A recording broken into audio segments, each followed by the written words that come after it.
Hello friends, welcome back to my YouTube channel the medico knowledge. आज फिर एक नए वीडियो के साथ।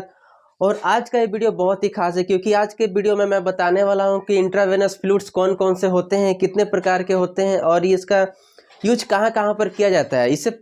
जो मैंने प्रीवियस वीडियो बनाई थी डेंगू और चिकनगुनिया के ऊपर, उसमें कमेंट आया था कि सर आईवी फ्लूइड्स के ऊपर कुछ वीडियो बनाइए। तो आज का वीडियो उन्हीं के ऊपर मैं बनाया हूँ कि जितने भी फ्लूइड्स होते हैं उसका यूज क्या क्या होता है। तो आप इस वीडियो को अंत तक जरूर देखें क्योंकि ये वीडियो उनके लिए बहुत बेनिफिट होने वाला है जो स्टूडेंट्स है या जो जनरल प्रैक्टिशनर है या जो बच्चे हैं डॉक्टर के पास रह के सीखते हैं, जो नर्सिंग होम में रह के सीखते हैं, पर उनको कन्फ्यूज़न रहता है कि किस पेशेंट को कौन सा फ्लूइड्स लगाना चाहिए, कौन सा नहीं लगाना चाहिए। या जो बच्चे हैं या जो एडल्ट है उनमें कौन सा फ्लूइड लगता है, कितना पर आवर में कितना ml फ्लूइड लगाया जाता है या उसका यूज़ क्या क्या होता है। तो आज के इस वीडियो में हम इसी पर बात करने वाले हैं, तो आप इस वीडियो को अंत तक ज़रूर देखें।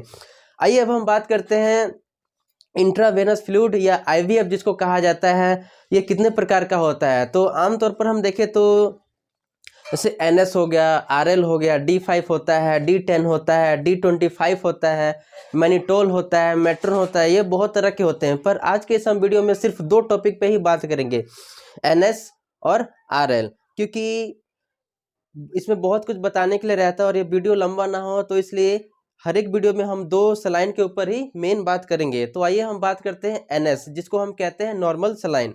जैसे मैंने यहाँ पे लिख रखा है NS 0.9%। आप नर्सिंग होम में रहते हैं या पेशेंट को ट्रीट करते हैं, मैनेजमेंट उसका करते हैं, तो आप वहाँ पे आप देखते हैं कि जो सलाइन आता है उस पर लिखा रहता है NS 0.9%। उसका मतलब क्या होता है? तो उसका मतलब होता है नॉर्मल सलाइन 0.9%।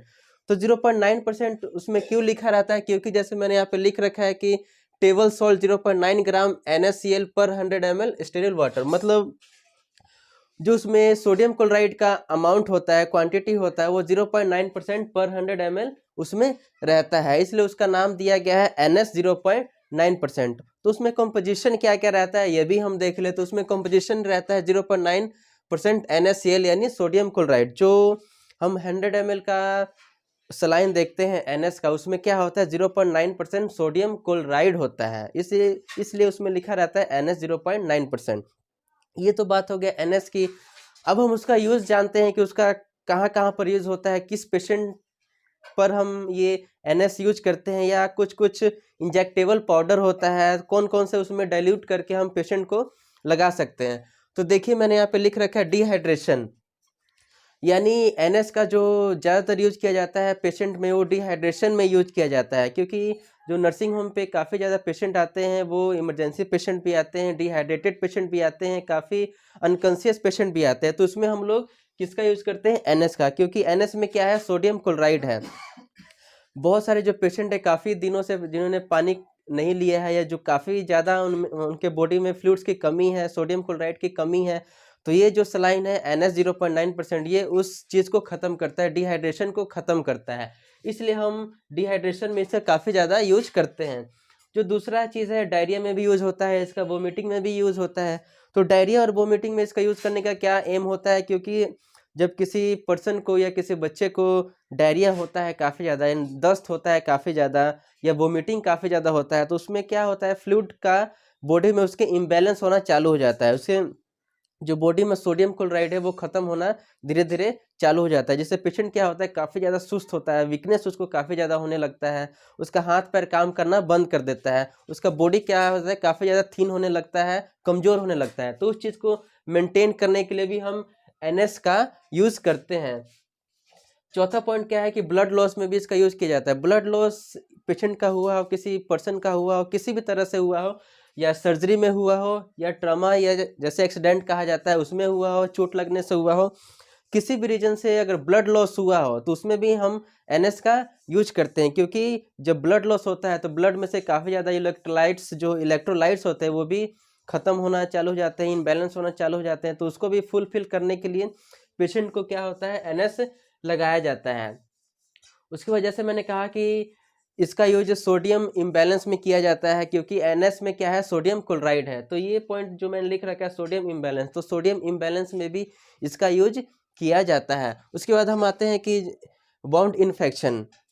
बहुत सारे डॉक्टर या आप नर्सिंग होम में रहते हैं तो आप देखिए कि बहुत सारे जो सर्जन हैं वो क्या करते हैं कि घाव होता है, कोई भी स्किन इन्फेक्शन होता है या कोई भी एब्डोमेन का सर्जरी हुआ हो तो उसको साफ़ करने के लिए भी एनएस का यूज किया जाता है, उसको धोने के लिए भी एनएस का यूज किया जाता है, क्योंकि उसमें सोडियम क्लोराइड होता है। जब हम उसे धोते हैं तो उसका जो इन्फेक्शन होता है धीरे धीरे कम होना चालू हो जाता है। तो एनएस का यूज वाउंड इन्फेक्शन, घाव के इन्फेक्शन, स्किन इन्फेक्शन में भी काफ़ी ज़्यादा यूज किया जाता है, उसको धोने में काफ़ी ज़्यादा इसको यूज किया जाता है।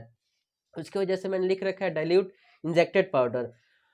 और इससे पहले मैंने बताया कि जो NS 100 ml का होता है उसमें बहुत सारे डॉक्टर्स कुछ एक्स्ट्रा मेडिसिन डाल के उसमें पेशेंट को इंट्रावेनस फ्लूइड इंजेक्ट करते हैं। क्यों? क्योंकि कुछ पेशेंट को इसका हाइपर सेंसिटिविटी होता है, कुछ पेशेंट जो होते हैं डायरेक्ट इंजेक्शन बर्दाश्त नहीं कर पाते हैं, तो उसको उस पेशेंट को वैसा इंजेक्शन डाइल्यूट करके लगाना पड़ता है। तो एनएस में बहुत सारे डॉक्टर क्या करते हैं, डाइल्यूट करके उस पेशेंट को लगाते हैं। जैसे जैसे जैसे ही कुछ मेडिसिन आता है, सेफ्ट्रियाजोन आता है, उसका एक केमिकल नेम है, ये ट्रेक्सोल के नाम से आता है, मोनोसेफ के नाम से आता है।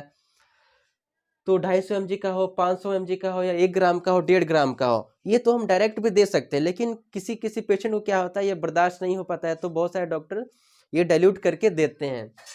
उसके बाद पिपरासिलिन जो है 4.5 ग्राम का, ये कभी भी इसको डायरेक्ट नहीं देना है, इसको हमेशा डाइल्यूट करके ही देना है। तो डाइल्यूट किस में करना है, तो NS 0.9% जो 100 ml का बोतल आता है उसमें डाइल्यूट करके देना है। उसके बाद ट्रामाडोल आ गया। तो ट्रामाडोल को हम डायरेक्ट भी देते हैं, लेकिन कोशिश यही करना है कि उस पेशेंट को ज़्यादा से ज़्यादा, जो इमरजेंसी पेशेंट है या जो अनकॉन्शियस पेशेंट है, उसको ज़्यादा से ज़्यादा क्या करना है, फ्लूइड्स के थ्रू ही मेडिसिन उसके बॉडी में इंसर्ट करना है, उसके बॉडी में भेजना है। तो ट्रामाडोल को भी हम NS में मिला के दे सकते हैं। पेन 40 है जिसको पेंटोप्राजोल कहते हैं, इसको भी दे सकते हैं। पीरासेटाम है, सिटीकोलिन है, एप्सोलिन है, ऐसे ऐसे बहुत सारे मेडिसिन है जिसको हम NS में डाइल्यूट करके हम पेशेंट को क्या करते हैं, उसका सलाइन लगाते हैं, उस पेशेंट के अंदर, बॉडी के अंदर या वेनस के अंदर कह सकते हैं इंसर्ट करते हैं। तो ये बात हो गई इसका यूज कि NS का कहाँ कहाँ पे यूज किया जाता है। अब हम बात करते हैं इसका डोज क्या होता है। तो ये जो NS बोतल आता है ये 100 ml में भी आता है, 500 ml में भी आता है। तो इसका यूज कैसे करना है, तो जो इसका नॉर्मल यूज होता है वो 45 मिनट से लेकर 1 घंटे तक आप नॉर्मल यूज कर सकते हैं। यानी जो एक एडल्ट है उसको पर डे 2 से 3 लीटर आप यूज कर सकते हैं, ये एक नॉर्मल चीज़ है। लेकिन एक अगर इमरजेंसी कोई पेशेंट आ रहा है, उसके अंदर काफ़ी ज़्यादा सोडियम क्लोराइड की कमी है, काफ़ी ज़्यादा सोडियम का इम्बैलेंस है, तो ये आप अपनी आवश्यकता के अनुसार, अपनी नेसेसरी के अनुसार उसको ज़्यादा यूज़ भी कर सकते हैं या ज़्यादा फास्ट भी चला सकते हैं। ये नहीं कि इमरजेंसी पेशेंट है उसको भी स्लो चला रहे हैं, तो नहीं, पेशेंट को देखते हुए आप इसको काफ़ी ज़्यादा फास्ट भी कर सकते हैं या उसके अकॉर्डिंग आप इसका यूज कर सकते हैं। तो ये बात हुआ NS के बारे में कि NS का यूज कहाँ कहाँ होता है, उसका क्या कॉम्पोजिशन होता है। अब हम बात करेंगे RL होता क्या है। अब हम बात करते हैं RL के बारे में कि RL होता क्या है, RL का फुल फॉर्म क्या होता है और RL की खोज किसने की थी। ठीक है, तो अब हम बात करते हैं RL के बारे में। RL जो कि हम जिस रिंगर सिलेक्टेड भी कहा जाता है या जिसको हर्टमैन सॉल्यूशन भी कहा जाता है, पर इसको रिंगर सिलेक्टेड क्यों कहा जाता है, हर्टमैन सॉल्यूशन क्यों कहा जाता है, ये भी हम बात करेंगे।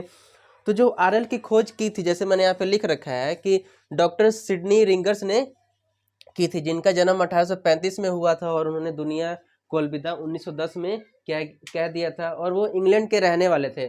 और जो डॉक्टर सिडनी रिंगर्स थे वो ब्रिटिश के फिजियोलॉजिस्ट एंड फार्माकोलॉजिस्ट थे। तो उन्होंने RL की खोज कब की थी, तो उन्होंने RL जो सलाइन है उसकी खोज उन्होंने 1880 में की थी।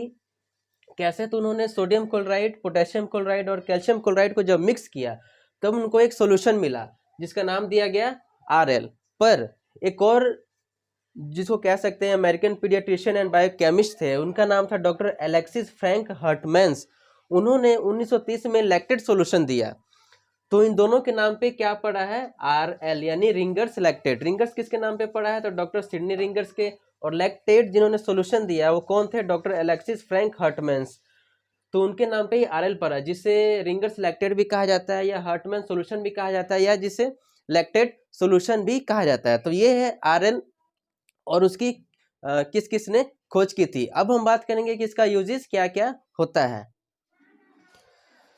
अब हम बात करेंगे आरएल के यूजेस के बारे में। हमने आरएल के बारे में पढ़ लिया कि आरएल को रिंगर्स लैक्टेट क्यों कहा जाता है, हर्टमैन सॉल्यूशन क्यों कहा जाता है, इसकी डिस्कवरी किसने की। अब हम इसके यूजेस पढ़ेंगे कि किस किस पेशेंट को कब आरएल का यूज़ किया जाता है, कब आरएल का यूज़ नहीं किया जाता है। तो जैसे मैंने यहाँ पे लिख रखा है, loss of body fluids, diarrhoea, vomiting, इसका भी यूज उसमें किया जाता है कि अगर पेशेंट के अंदर से काफ़ी ज़्यादा फ्लूइड का लॉस हो गया हो या किसी भी तरह से हुआ हो, या डायरिया से हुआ हो या वोमिटिंग से हुआ हो, तो उसमें क्या हो जाता है कि काफ़ी ज़्यादा इलेक्ट्रोलाइट जो होता है, सोडियम पोटेशियम जो होता है, वो इम्बैलेंस हो जाता है। तो उसको फुलफिल करने के लिए भी इसका यूज किया जाता है। ये इलेक्ट्रोलाइट इम्बैलेंस जो मैंने कहा, उसके बाद जो बर्न पेशेंट है या लो बीपी के पेशेंट है, उसमें भी ये काफ़ी ज़्यादा यूज किया जाता है, क्योंकि जो बर्न वाले पेशेंट रहते हैं उनमें एनर्जी काफ़ी ज़्यादा कमी हो जाती है। तो इस फ्लूइड को जैसे कहते हैं कि इसको एनर्जेटिक फ्लूइड भी कहा जाता है, इसलिए इस बर्न पेशेंट में भी आरएल का काफ़ी ज़्यादा योगदान रहता है। या जिस पेशेंट को काफ़ी ज़्यादा बीपी लो रहता है, उस पेशेंट में आरएल भी बहुत अपना महत्वपूर्ण योगदान देता है। मतलब हम कह सकते हैं कि लो पेशेंट में ये एक रामबाण की तरह काम करता है अगर हम उस पेशेंट को आरएल लगाते हैं तब। और इसका जो मेन यूज जो सर्जरी में किया जाता है, ये प्री एंड पोस्ट ऑपरेटिव, यानी जो पेशेंट का ऑपरेशन हुआ रहता है, तो जो पेशेंट का ऑपरेशन होने से पहले 1 से 2 दिन पहले तक उसको कुछ खाने के लिए नहीं दिया जाता है, या जब ऑपरेशन हो जाता है तो कम से कम 3 से 4 दिन तक उसको खाने के लिए नहीं दिया जाता है। तो जब वो पेशेंट डाइट में कुछ नहीं लेता है तो उसके अंदर क्या होता है कि सोडियम पोटेशियम का काफ़ी ज़्यादा कमी होने लगता है। तो उस कमी को फिल करने के लिए भी हम आरएल का, यानी रिंगर्स लैक्टेट का, हर्टमैन सॉल्यूशन का भी काफ़ी ज़्यादा हम यूज़ करते हैं। और उसका जो मेन यूज होता है वो ब्लड लॉस में भी होता है, क्योंकि ब्लड लॉस होगा तो उसका इलेक्ट्रोलाइट इम्बैलेंस होगा, तो उसमें भी हम काफ़ी ज़्यादा यूज इसका कर सकते हैं। और काफ़ी सारे जो डॉक्टर्स हैं, जो जनरल प्रैक्टिशनर है, वो क्या करते हैं कि कुछ मल्टीविटामिन्स जो होता है, जैसे बी कम्प्लेक्स हो गया, वो पोलिबियन एक एम्पूल आता है, उसको इस आरएल में डाइल्यूट करके भी पेशेंट को इंट्रावेनस फ्लूइड लगाते हैं, ताकि जैसे मैंने कहा कि इस फ्लूइड को एनर्जेटिक फ्लूइड तो कहते ही हैं। तो अगर हम उसमें मल्टीविटामिन कोई एम्पूल डाल के डाइल्यूट करके अगर हम लगाते हैं तो ये भी एक उस पेशेंट के लिए रामबाण का काम करता है। और इस जो आरएल का हम यूज हर एक पेशेंट में कर सकते हैं, चाहे वो प्रेग्नेंट लेडी हो या लैक्टेटिंग मदर हो जो शिशु को दूध पिला रही है, या जो डायबिटीज वाले पेशेंट हैं उनको भी हम ये यूज कर सकते हैं। जो इन्फेंट्स है, जो शिशु हैं, उनमें भी ये काफ़ी ज़्यादा यूज कर सकते हैं। अगर हम इसके डोज की बात करें तो जैसे मैंने एनएस की बात की कि 2 से 3 लीटर पर डे हम यूज कर सकते हैं। अगर हम नॉर्मल यूज़ कर रहे हैं, अगर उसका हम देखें कि स्पीड क्या होना चाहिए, कितने घंटे में हमको उसको चढ़ा देना है, तो वही जो नॉर्मल स्पीड है 45 मिनट से लेके 1 घंटे तक एक नॉर्मल स्पीड में हम पेशेंट को लगा सकते हैं। पर अगर इमरजेंसी पेशेंट है तो अपने आवश्यकता के अनुसार पेशेंट को देखते हुए हम इस ड्रिप को फास्ट भी कर सकते हैं। तो ये सब बात हुआ सलाइन के बारे में कि एनएस को क्या बोलते हैं, उसका यूज़ क्या क्या होता है, आरएल को क्या बोलते हैं, उसका यूज़ क्या क्या होता है। तो आज के इस वीडियो में इतना ही। हम अगले वीडियो में बात करेंगे कि D5 का यूज़ कहाँ पे होता है, या जो और भी जो फ्लूइड बचे हैं जैसे DNS हो गया, D10 हो गया, मेट्रोन हो गया, इसके बारे में हम बात करेंगे। आई होप ये वीडियो आपको काफ़ी अच्छा लगा होगा और काफ़ी आपके लिए हेल्पफुल भी होगा। अगर अच्छा लगा है तो प्लीज़ इस वीडियो को सब्सक्राइब करें, लाइक करें और शेयर करें। Thank you.